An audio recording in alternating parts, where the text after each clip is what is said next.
পারি 7:30?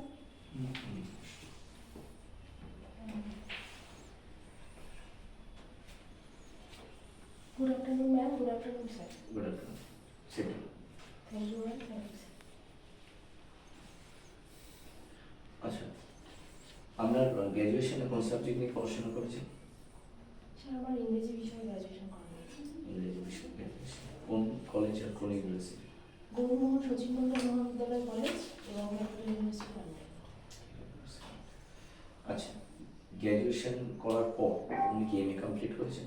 হ্যাঁ স্যার, আমি করেছি এনএসওই এবং 2098। আচ্ছা, তারপর তারপর প্রফেশনাল 21-23 ডিএড করেছি। আচ্ছা, আপনি আমাকে বলুন একটু জেন্ডার চেঞ্জ সম্বন্ধে একটু কি কনসেপ্ট, কি বাচ্চাদের জেন্ডার পথে কীভাবে? Gender actually is a categories that classifies subject is female or male and common any other or neuter. Then there are 4 different types of gender. Okay, one is masculine and one is Masculine, feminine. feminine, neuter or common gender. How would you teach the students these differences in gender? If you are asked to take a class on gender, how will you teach them in the easiest way? Masculine or feminine. Example or reality যা কিছু আমরা দেখছি তার কিছু বাস্তব উদাহরণ। আচ্ছা, কিছু ট্রেস দিয়ে বা কোনো চক পেন্সিল রাস্টার বোর্ড এগুলো দিয়ে আমরা নিউটার জেন্ডার যেগুলো নন লিভিং থিংস সেগুলো দিয়ে আমরা বোঝাতে পারি। যে ইংলিশের জেন্ডার চেঞ্জ আর বাংলার জেন্ডার চেঞ্জ হ্যাঁ, ধরুন একই না ভিন্ন? একই লিঙ্গ পরিবর্তন। দুটোতে বাংলাতে লিঙ্গ পরিবর্তন করা হয়। নিউটার জেন্ডারকে বাংলায় কি বলে? জড় জাতীয় না, তার তো একটা নাম আছে ইংরেজিতে নিউটার জেন্ডার। লিঙ্গ যেটা বলে। হ্যাঁ। আচ্ছা, আমি শেক্সপিয়ার তো নাম শুনেছি, ইংলিশে পড়েছেন। শেক্সপিয়ার কি নামে ডাকা হতো? Shakespeare is called bard of Avon বলা হতো। To be or not to be, এই বিখ্যাত উক্তিটা শেক্সপিয়ারের কোন প্লে থেকে নেওয়া হয়েছে?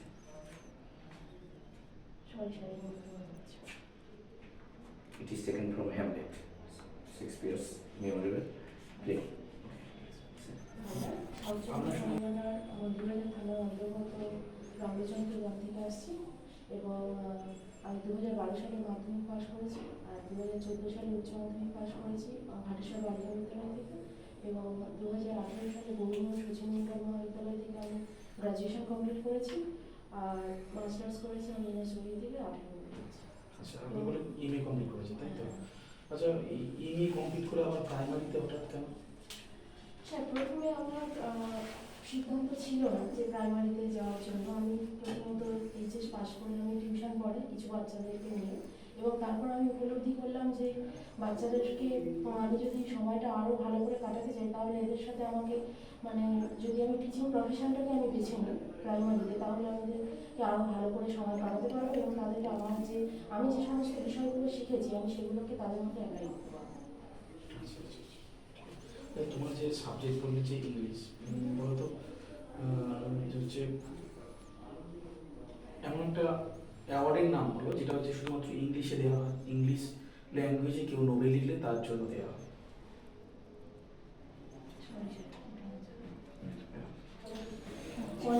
সিসি মানে কন্টিনিউয়াস অ্যান্ড কম্প্রিহেনসিভ এডুকেশন। তারপরে কী করবেন? এখানে পরীক্ষার্থীদেরকে সারা বছর ধরে তার মূল্যায়ন করা হয়। কী ধরনের মূল্যায়ন? এখানে সার্বিক এবং যেটা চূড়ান্ত পর্যায়ে সারা বছর। ইনক্লুসিভ এডুকেশন শুনেছো? ইনক্লুসিভ এডুকেশন কী করে স্কুলে চালু করবে? ইনক্লুসিভ বলতে আমরা বুঝি অন্তর্ভুক্তিমূলক শিক্ষা, যেখানে যদি কোনো বাচ্চা কিছু বিশেষ দিক পুরোপুরি হয়তো প্রবলেম নেই, সমস্যা নেই, হয়তো তার শারীরিক কোনো চোখের হয়তো হালকা একটু প্রবলেম রয়েছে বা হালকা হাঁটতে সমস্যা, সেই সমস্ত বাচ্চাদেরকে আমরা একদম সুস্থ যে সমস্ত বাচ্চা তাদের সঙ্গে একসাথে আমরা পড়াশোনার ব্যবস্থা করাতে পারি এবং তাদেরকে আমরা ফার্স্ট বেঞ্চের দিকে বসিয়ে যাতে একটু মানে তাদের বেশি করে নজর দিয়ে তাদের শিক্ষা ব্যবস্থা উন্নতি করতে পারে। নিপুণ ভারত মিশন শুনেছ? হ্যাঁ। কত সালে হয়েছে? এটা মনে হচ্ছে কোন ক্লাস পর্যন্ত নিপুণ ভারত মিশন লাগু করা হয়? কোন শ্রেণীর বাচ্চাদের পর্যন্ত? 1 থেকে 8 পর্যন্ত। আচ্ছা, আপনি একটা প্রকল্পের নামগুলো মুখ্যমন্ত্রী যে চালু করেছেন শিক্ষার্থীদের কল্যাণে, কন্যাশ্রী কোন ক্লাসে কন্যাশ্রী প্রকল্প চালু করা হয়েছে? কন্যাশ্রীটা 13 থেকে 18 বছর বয়সী K1 বলা হয়। আর কোন ওটাকে ক্লাস ক্লাস থেকে? 8 থেকে। কত সালে চালু করা হয়েছিল? ওটা কন্যাশ্রীটা 2013 সালে চালু হয়েছে। যারা যে সমস্ত স্টুডেন্টদেরকে ফার্স্ট বেঞ্চে নিয়ে এসে বসানোর কথা বলা হয়েছে, তো যাদেরকে স্পেশালভাবে আমরা ফার্স্ট বেঞ্চে অ্যালাউ করছি, তো এতে কি মনে হয় না যাদেরকে আমরা বসতে দিচ্ছি না তাদের সঙ্গে তারা ঠিকঠাক এডুকেশন পাবে না বা তারা পিছিয়ে পড়তে পারে? তাহলে কি মনে হয়? স্যার এখানে তো পিছিয়ে আমি অ্যাজ এ টিচার মানে শিক্ষক হিসেবে আমি এমনভাবে পরিকল্পনা নেব যাতে মানে প্রত্যেকে সমানভাবে শিক্ষাটা লাভ করতে পারে, এবং যেহেতু তাদের শারীরিকভাবে একটু প্রবলেম রয়েছে এবং তারা পিছনের দিকে বসলে তো তাদের একটু প্রবলেম হবেই, তাই জন্য তাদেরকে প্রথমে বসালে কোনো প্রবলেম হবে তাহলে না। কথা অনুযায়ী যারা পেছনের বেঞ্চে বসবে তাদেরকে ঠিকঠাক করে ফোকাস দিয়ে Focus পড়ানো দিতে সম্ভব হবে। না, তাহলে তো পেছনের বেঞ্চেই তাদেরকে রেখে পড়ানো পসিবল হতো। কথা অনুযায়ী নিশ্চয়ই তাহলে তাদেরকে পেছনের বেঞ্চে যারা বসে তাদেরকে সেভাবে ফোকাস দেওয়া হয় না, সেটা কি ঠিক না ভুল? স্যার ঠিক বলতে এখানে ধরুন টিচার হিসেবে তো সেখানে যাদের শারীরিকভাবে একটু প্রবলেম রয়েছে তাদেরকে আমরা বিশেষভাবে একটু যাতে তাদের উন্নতি ঘটানো যায় সেই জন্যই তাদেরকে প্রথমের দিকে বসানো হয়। ওকে, আচ্ছা। আর যে প্রাইমারি স্কুল অবশ্যই পড়া হয়েছে, তো যে স্কুলে পড়া হয়েছিল প্রাইমারি স্কুলে সেই স্কুলে কি এমন রয়েছে যে যে যে বৈশিষ্ট্যগুলো বা যে যে জিনিসগুলোকে ঠিক করতে হতে পারে বা ঠিক করলে ভালো হয়, যেটা আপনি যে স্কুলে যাবেন সেই স্কুলে সেটা পরিবর্তন করতে চাইবেন? স্যার প্রথমত আমি দেখব যে স্কুলের মধ্যে ছাত্র শিক্ষক যে রেশিওটা সেখানে দেখব যে সেই অনুযায়ী রয়েছে কিনা, এবং ধরুন যে টিচার যে ক্লাসের জন্য যে টিচার দরকার হয়তো সেখানে নেই, সেখানে সেই সাবজেক্টের বিষয়গুলো আমি ক্লাস করাতে পারি, তাদেরকে পড়াতে পারি। বা স্কুলে ধরুন কোনো প্লেগ্রাউন্ড বা মাঠের মধ্যে যে সমস্ত গাছপালা বা কিছু কিচেন গার্ডেনের ব্যবস্থা থাকে সেখানে ছাত্রছাত্রীদেরকে নিয়ে গিয়ে সেখানে তাদেরকে শিক্ষা দিতে পারি কিছু কিছু বিষয়ে। প্রাইমারি স্কুলের স্টুডেন্টরা আসতে চায় না, অনেক সময় দেখা যায় বিভিন্ন কারণে স্কুলে আসছে না, এবং তার জন্য স্কুলগুলোতে ভীষণভাবে স্টুডেন্ট কমে যায় টিচার হিসেবে। সেক্ষেত্রে তাদেরকে আকর্ষণীয় পাঠদান দিতে হবে এবং বিভিন্ন যে ওকে, টিএলএমগুলো রয়েছে সেগুলো আকর্ষণীয় করে তুলতে হবে। শুধু কি পাঠদান করলেই তারা স্কুলের প্রতি আকৃষ্ট হবে বা স্কুলে আসতে পারবে? তার জন্য তাদেরকে বিভিন্ন গল্প বলার যে পদ্ধতি রয়েছে, যে এঁকে যে আঁকার যে পদ্ধতি, তারপরে যে স্টোরি টেলিং মেথডটা যেটা গল্প বলার তার মাধ্যমে বা আকর্ষণীয় টিএলএম ব্যবহার করলে আর ওটাতে বেশি আকৃষ্ট হবে ছেলেমেয়েরা। ওকে, প্রাথমিক শিক্ষাতে বইয়ের ভূমিকা কত? বই যে পড়ানো হয় এই বইগুলো পড়ানোতে কতটা গুরুত্ব রয়েছে? স্যার প্রাথমিক শিক্ষার ক্ষেত্রে এখানে যে বইগুলো ব্যবহার করা হয়েছে সেখানে বাস্তব জ্ঞান এবং উদাহরণ ব্যবহার করা হয়েছে বেশি করে, যাতে বাচ্চারা সহজভাবে বুঝতে পারে। আচ্ছা, প্রাইমারি স্কুলে তো কোনো রকম স্পেসিফিক সাবজেক্ট তো হয় না, তো আমরা যদি বলি যে ক্লাস 4-এর ম্যাথমেটিক্স ক্লাসে পাঠানো হয়েছে, হ্যাঁ তো প্লিজ তার উপরে একটা ডেমো কি দেওয়া যাবে? হ্যাঁ স্যার। ওকে, গুড আফটারনুন স্টুডেন্টস, কেমন আছো তোমরা সবাই? ভালো আছো? আচ্ছা, আমিও খুব ভালো আছি।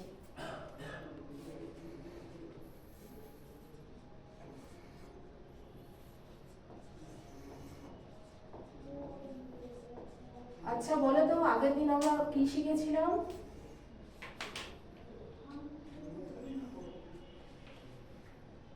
সংখ্যার ধারণা। আচ্ছা, খুব ভালো বলেছো।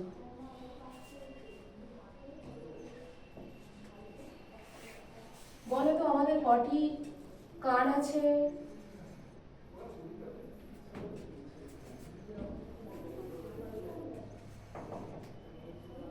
রিমি বলছো 2টি কান আছে, বাহ ভেরি গুড।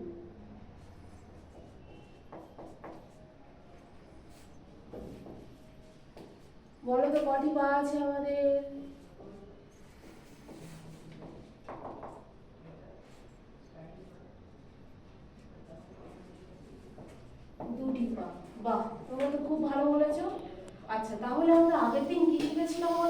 সংখ্যার ধারণা শিখেছিলাম, তাই তো? তাহলে আজকে আমি তোমাদের একটি গল্প বলি। বলতো একটি গাছে ধরো এখানে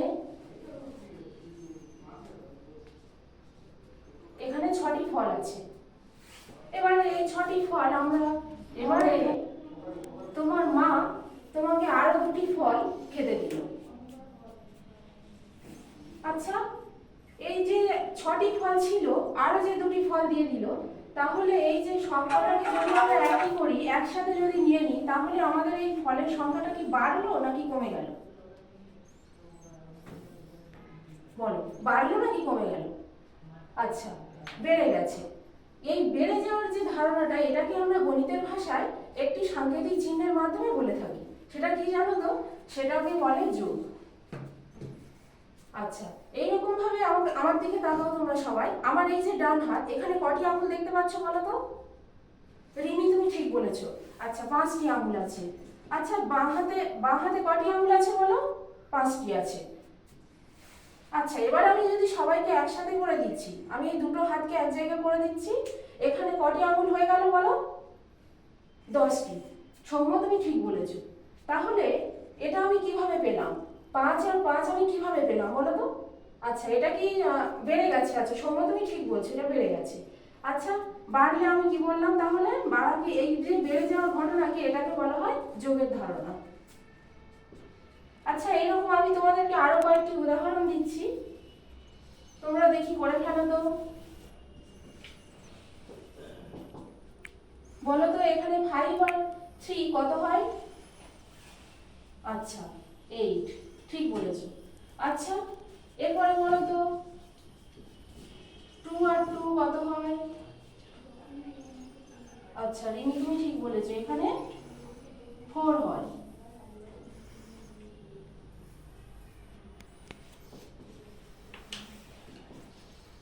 আচ্ছা, 1 আর 1 মিলে কত হয়? Very good, 2। ওকে, এগিয়ে যাও।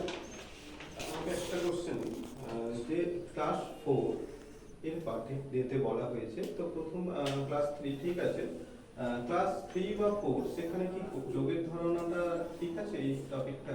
কারণ একটা স্টুডেন্ট তো ক্লাস 4 এ, এটা ক্লাস 2 না, এটা আমি ইন্টারভিউর মধ্যেই কোশ্চেন করছি, এখন ইন্টারভিউ চলছে, তো এখানে যোগের ধারণাটা কতটা ক্লাস 4 এ কেন হঠাৎ যোগের ধারণা?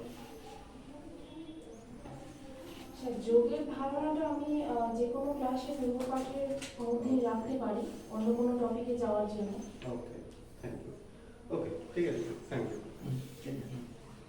ওকে, তুমি লিখেছো কিন্তু ক্লাস 3, তোমাকে ক্লাস 4 এর টপিক পড়াতে বলা হয়েছিল।